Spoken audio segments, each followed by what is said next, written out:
एक बार एक आदमी को अपने गार्डन में टहलते हुए किसी टहनी से लटका हुआ एक तितली का कोकून दिखाई पड़ा। अब हर रोज वो आदमी उसे देखने लगा और एक दिन उसने नोटिस किया कि उस कोकून में एक छोटा सा छेद बन गया है। उस दिन वो वहीं बैठ गया और घंटों उसे देखता रहा। उसने देखा कि तितली उस खोल से बाहर निकलने की बहुत कोशिश कर रही है, पर बहुत देर तक प्रयास करने के बाद भी वो उस छेद से नहीं निकल पाई और फिर वो बिल्कुल शांत हो गई, मानो उसने हार मान ली हो। इसलिए उस आदमी ने निश्चय किया कि वो उस तितली की मदद करेगा। उसने कैंची उठाई और कोकून की ओपनिंग को इतना बड़ा कर दिया कि वो तितली आसानी से बाहर निकल सके। और ये ही हुआ भी।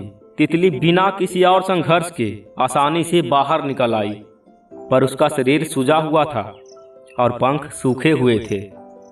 वो आदमी तितली को ये सोचकर देखता रहा कि वो किसी भी वक्त अपने पंख फैलाकर उड़ने लगेगी, पर ऐसा कुछ भी नहीं हुआ।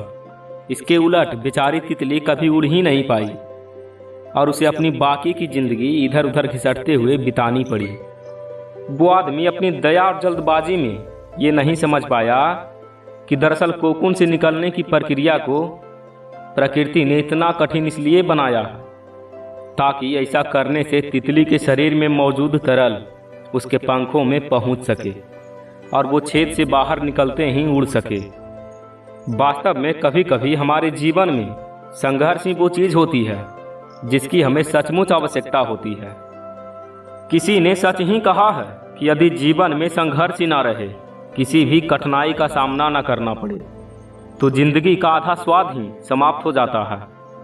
यदि हम बिना किसी स्ट्रगल के सब कुछ पाने लगे तो हम भी एक अपंग के समान हो जाएंगे।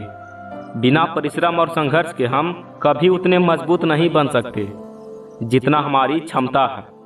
इसलिए जीवन में आने वाले कठिन पलों को सकारात्मक दृष्टिकोण से देखिए। वो आपको कुछ ऐसा सिखा जाएंगे जो आपकी जिंदगी की उड़ान को पॉसिबल बना पाएंगे।